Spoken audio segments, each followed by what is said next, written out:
अब अपन करते हैं, है ना, system of linear equation in 3 variables. तो यहाँ पे 3 इक्वेशंस अपन ने ले ली और 3 वेरिएबल्स हैं अपने x, y और z। तो अब इन 3 इक्वेशंस का सॉल्यूशन अपन देखेंगे डिटर्मिनेंट्स को यूज करते हुए। अच्छा, जैसे जब अपनी लीनियर इक्वेशन हमको मिलती थी 2 वेरिएबल्स में, उसको हम प्लॉट करते थे। 2 वेरिएबल की इक्वेशन को जब हम प्लॉट करते थे तो हमको क्या मिलता था?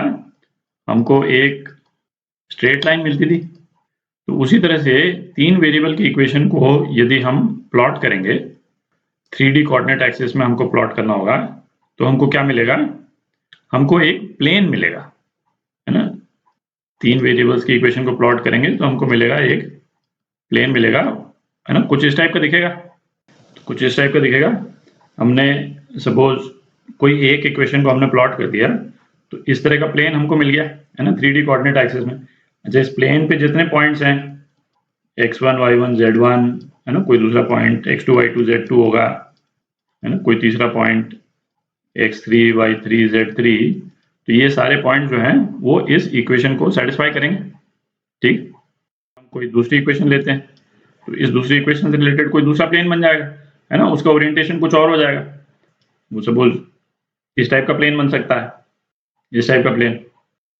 अच्छा, अब यदि इन तीनों इक्वेशंस का हमको सॉल्यूशन निकालना है, और जब हम बोलते हैं सॉल्यूशन निकालना है, तो सॉल्यूशन निकालने का मतलब क्या हुआ कि ये जो इनसे रिलेटेड जो प्लेन्स हैं वो आपस में इंटरसेक्ट कहाँ पे कर रहे हैं, उनके कॉमन पॉइंट्स जो हैं वो क्या है ना, वही उसका सॉल्यूशन हुआ। तो डिटर्मिनेंट को नहीं यूज करके जब हम निकालते हैं, भाई हमारा स्टैंडर्ड तरीका क्या होता है, करने को वैसे भी कर सकते हैं। इसमें ऑब्वियसली, इसमें चूंकि वेरिएबल्स ज़्यादा हैं तो कैलकुलेशन जो है वो और ज़्यादा कॉम्प्लेक्स हो जाएगा। तो स्टैंडर्ड तरीके से यदि हमको करना होगा बिना डिटर्मिनेंट यूज किए, तो हम क्या करेंगे बेसिकली, आई मीन जैसे पहली 2 इक्वेशंस में से x को एलिमिनेट करेंगे। x को एलिमिनेट करने के लिए इसको a2 से मल्टीप्लाई किया, इसको a1 से मल्टीप्लाई किया और फिर सब्ट्रैक्ट कर दिया। ठीक है, और हमारे पास में फिर इक्वेशन आ जाएगी वेरिएबल y और z में। और इसी तरीके से सेकंड और थर्ड इक्वेशंस में से भी हम x को एलिमिनेट करेंगे। x को एलिमिनेट करने के लिए इस बीच वाली इक्वेशन को a3 से और लास्ट वाली इक्वेशन को a2 से मल्टीप्लाई करेंगे, फिर सब्ट्रैक्ट करेंगे। ठीक है, तो ये तो आपको आता है ना, हम कर चुके हैं पहले भी। तो जैसे अपन ने 2 वेरिएबल्स के केस में किया था, अब अपन डिटर्मिनेंट्स को यूज करके इनके सॉल्यूशंस को लिखेंगे।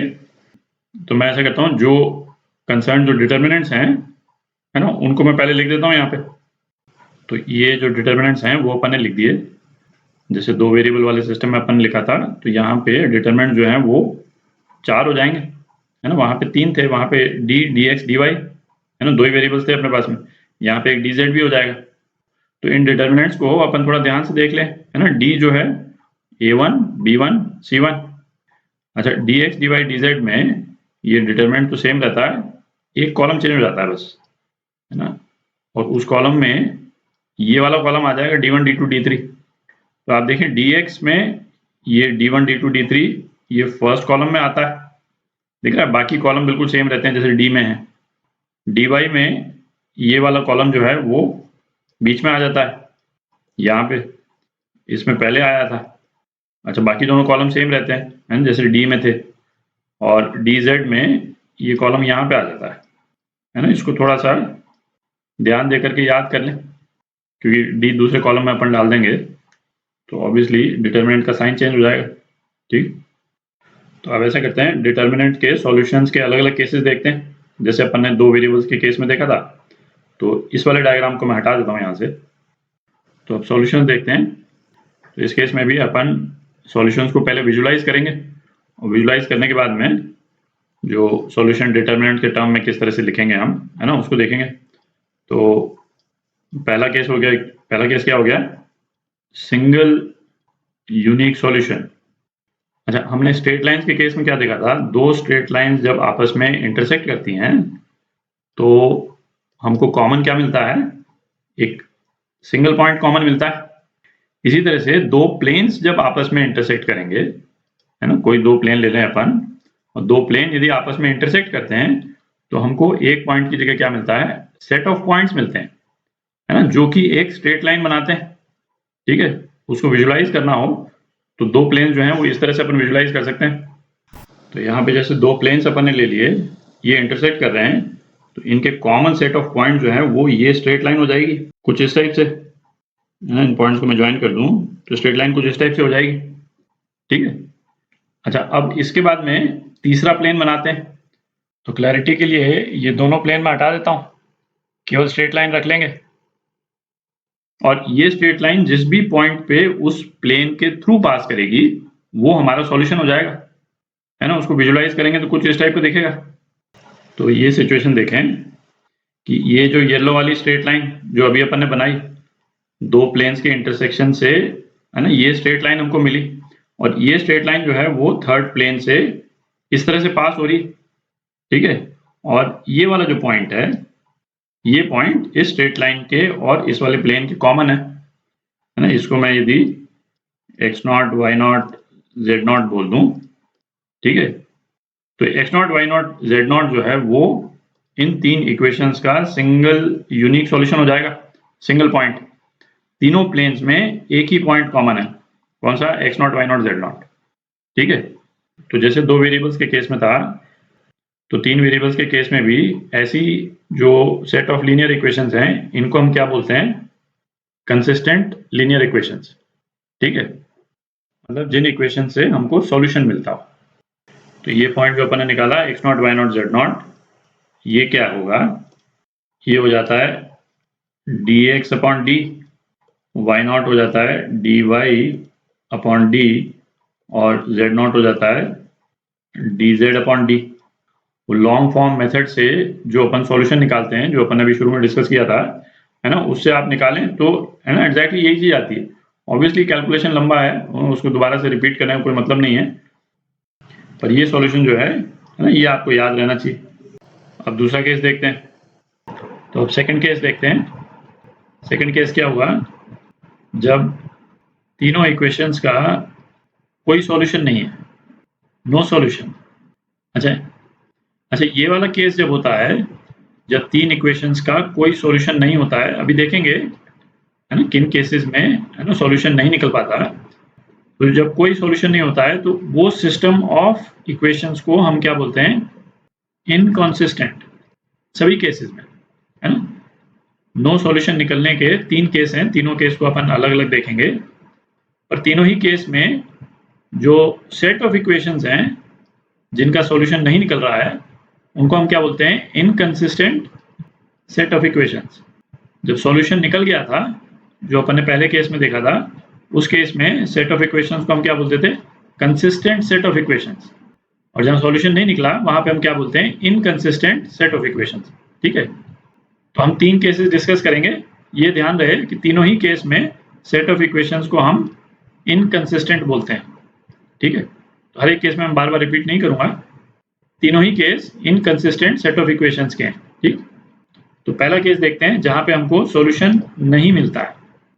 तो पहला केस है ना, इसी की सब कैटेगरी, जहां पे हमको सॉल्यूशन नहीं मिलता है। तो किस केस में नहीं मिलेगा, टू प्लेन्स आर पैरेलल।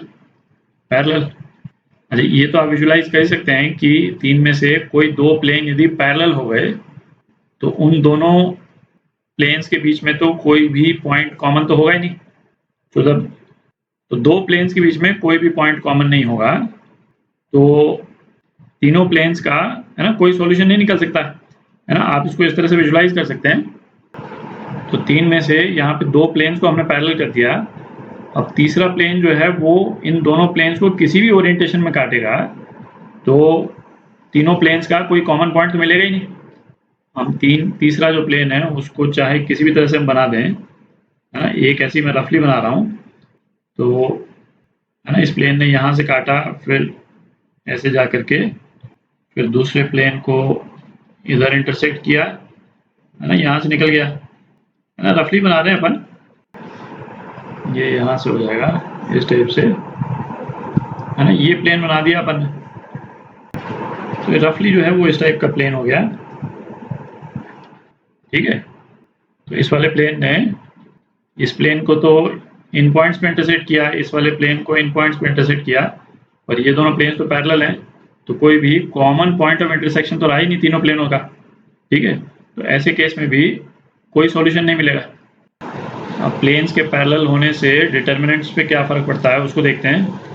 तो सपोज इस वाले केस में जो पहले दो इक्वेशंस हैं, है ना, उससे रिलेटेड प्लेन्स जो हैं वो पैरेलल हैं।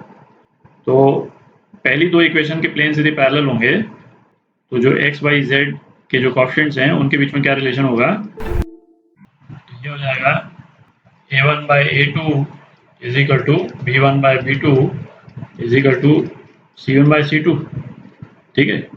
अच्छा, इसको अपन कोई एक कांस्टेंट लैम्डा बोल देते हैं। तो इस केस में हम a1 को क्या लिख सकते हैं, लैम्डा a2 लिख सकते हैं, b1 को लैम्डा b2 और c1 को लैम्डा c2 लिख सकते हैं। ठीक है। तो ये जो d वाला जो डिटर्मिनेंट है इसको देखें तो a1 की जगह लैम्डा a2, b1 की जगह लैम्डा b2 और c1 की जगह लैम्डा c2 अपन लिख सकते हैं। ठीक है, इन वेरिएबल्स की जगह ये वेरिएबल्स आ गए।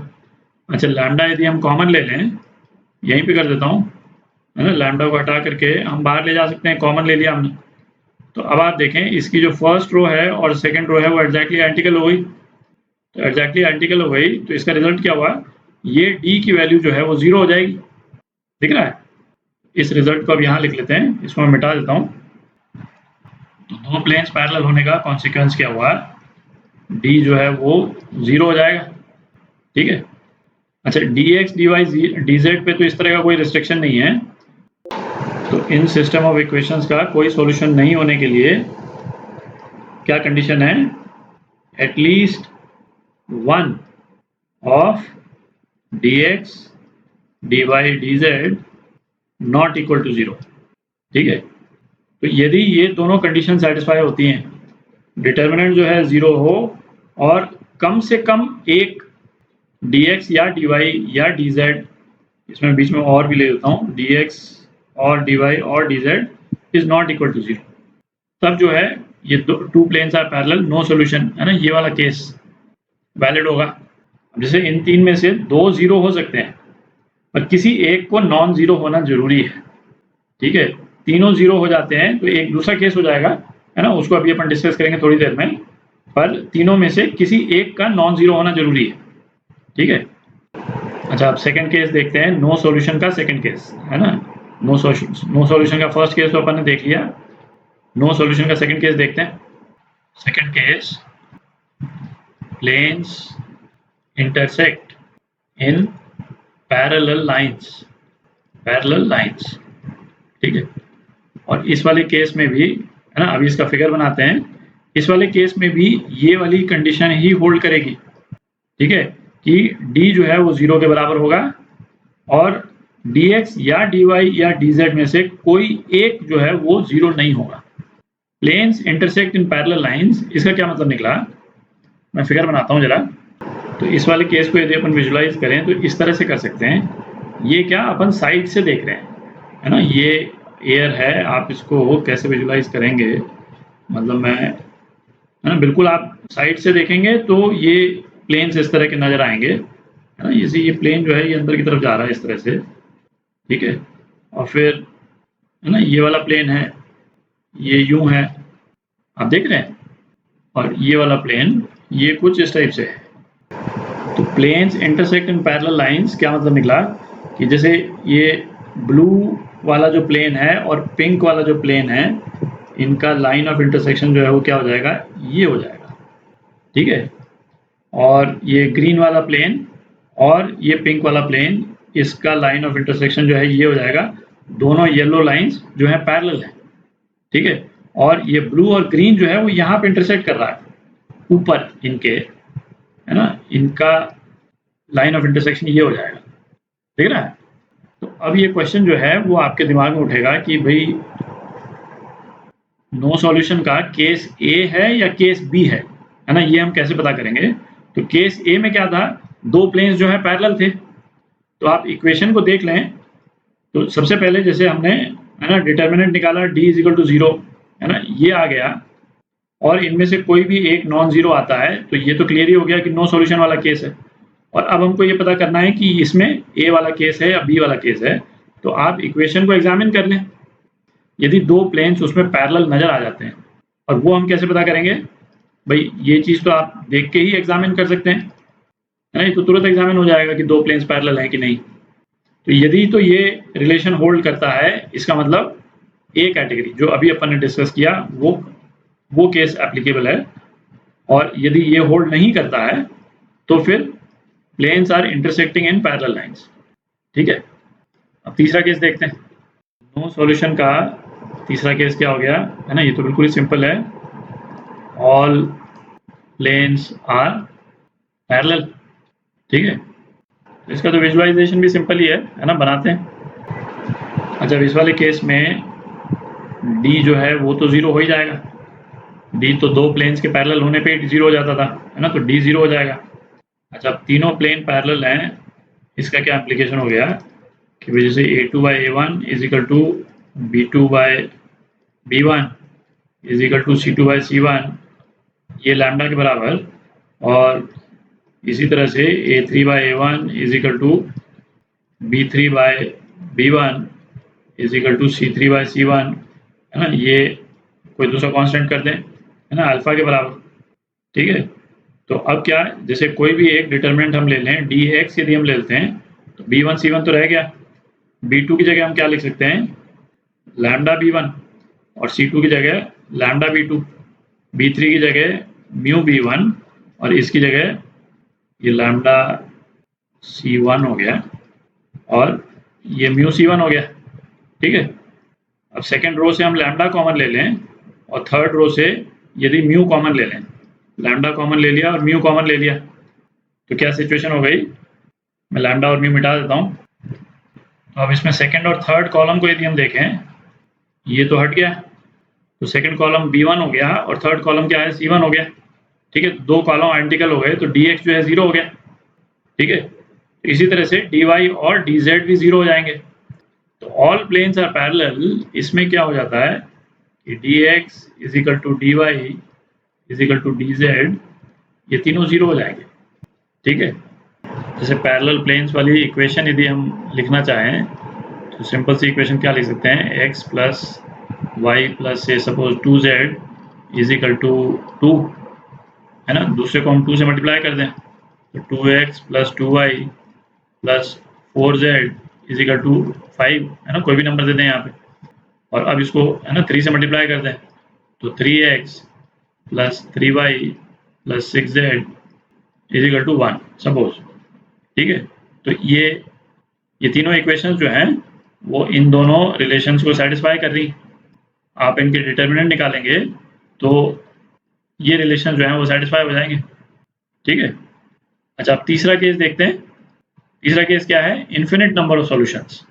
पहला केस अपन ने क्या देखा था, सिंगल सॉल्यूशन, दूसरा case no solution, no solution के 3 केस देखे अपन ने, और तीसरा केस अब देखते हैं इन्फिनिट नंबर ऑफ सॉल्यूशंस, है ना, वो कब होता है उसको देखते हैं। तो तीसरा case, infinite number of solutions. इस केस में भी जो सिस्टम ऑफ 3 इक्वेशंस होंगी उनको हम क्या बोलते हैं, consistent system of equations. No solution वाले में इनकंसिस्टेंट, और बाकी सिंगल सॉल्यूशन या इन्फिनिट सॉल्यूशन में कंसिस्टेंट सिस्टम ऑफ इक्वेशन। ठीक है, तो इन्फिनिट सॉल्यूशन जो है वो कब होंगे, विजुलाइज करते हैं।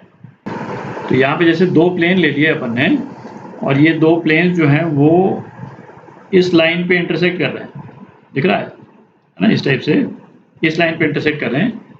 सपोज तीसरा प्लेन भी हम बनाएं, और वो इस तरह से बनाएं कि वो भी इसी लाइन के थ्रू पास हो, है ना, इसको थोड़ा सा ये बनाना थोड़ा सा मुश्किल है, आप विजुलाइज इसको कर लें, कोशिश करें विजुलाइज करने की। सपोज तीसरा प्लेन जो है वो कुछ इस टाइप का बन जाए, अब देख रहे हैं इसी में से, इसी लाइन में से पास हो रहा है तीसरा प्लेन भी। ठीक है, तो ये तीनों प्लेन्स जो हैं इन्फिनिट पॉइंट्स पे कांटेक्ट कर रहे हैं, है ना, इस लाइन के जितने पॉइंट्स हैं उन सभी पे ये तीनों प्लेन्स जो हैं वो कांटेक्ट कर रहे हैं। तो ये इन्फिनिट नंबर ऑफ सॉल्यूशंस हो गए, है ना, क्योंकि सारे पॉइंट है ना इन्फिनिट पॉइंट्स हैं। इनफैक्ट इन प्लेन को यदि मैं साइड से बनाऊँ ना तो आपका विजुलाइजेशन थोड़ा बेटर हो जाएगा। इन्हीं प्लेन्स को बना रहा हूँ मैं, तो ये पहला वाला जो प्लेन है ये तो वर्टिकल है, इसको इस टाइप से बना दिया, बिल्कुल आप साइड से देख रहे हैं, है ना, आप इमेजिन करें कि आप यहाँ से देख रहे हैं। जो दूसरा वाला प्लेन है वो ग्रीन प्लेन है ना, वो कुछ इस टाइप से टिल्टेड यूं, और ये जो येलो वाली जो लाइन है point of contact, line of contact rather, है ना, वो यहाँ से पास हो रही, और जो तीसरा वाला प्लेन है वो थोड़ा और इंक्लाइंड है, कुछ इस टाइप से। आप देख रहे हैं, आप साइड से देख रहे हैं तो इस टाइप से नजर आएगा आपको। इस वाले केस में जो डिटर्मिनेंट्स के वैल्यूज की जो पोजीशन होती है वो क्या होती है, वो भी यही होती है ना, d is equal to d x is equal to d y is equal to d z is equal to 0, जो कि ये रिलेशन हमने कब देखा था, 3 पैरेलल प्लेन्स के केस में, है ना, 3 पैरेलल प्लेन्स के केस में जिसमें कोई सॉल्यूशन नहीं आया था, तो वहां पे भी यही कंडीशन सेटिस्फाई होती है और इस वाले केस में भी यही कंडीशन सेटिस्फाई होती है। तो यदि आपको 3 इक्वेशन दे रखी होंगी और आप निकालते हैं और आपके पास में ये रिजल्ट आता है, तो अब आपको डिसाइड करना है कि उसका नो सॉल्यूशन है या इन्फिनिट नंबर ऑफ सॉल्यूशंस है। तो आप इक्वेशन को एग्जामिन कर लें भाई, यदि वो प्लेन्स जो हैं वो पैरेलल हैं, है ना, प्लेन्स को पैरेलल देखना तो बहुत ईजी है, ठीक है, उनके कोएफिशिएंट्स को जो है आप कंपेयर कर लें, उनका रेशियो देख लें। तो यदि तो प्लेन्स पैरेलल हैं तो इसका मतलब वो 3 पैरेलल प्लेन्स वाला केस है जिसका नो सॉल्यूशन है। और यदि वो प्लेन्स पैरेलल नहीं है और ये कंडीशन सेटिस्फाई हो रही है तो इन्फिनिट नंबर ऑफ सॉल्यूशंस हैं और ये वाला केस है ना, एक लाइन के थ्रू पास हो रहे हैं प्लेन्स, ठीक है। अच्छा, अब लास्ट में मैं मेंशन कर देता हूँ, है ना, शुरू में नहीं मेंशन किया मैंने, कि ये इस वाले वीडियो में जो अपन ने डिस्कस किया system of solution of linear equations, determinants को यूज करके, जहाँ पे हमने जो सॉल्यूशन जो था वो क्या था, d x by d y is equal to d y by d और z जो है वो d z by d, and depending on कि d 0 है या नहीं है ना, हम ये डिसाइड करते हैं कि इन्फिनिट नंबर ऑफ सॉल्यूशंस हैं या यूनिक सॉल्यूशन है या नो सॉल्यूशन है, ठीक है। तो इन सेट ऑफ रूल्स को हम क्या बोलते हैं, क्रेमर्स रूल्स, ठीक है। तो अगले वीडियोस में कुछ एग्जांपल्स करेंगे इस पे।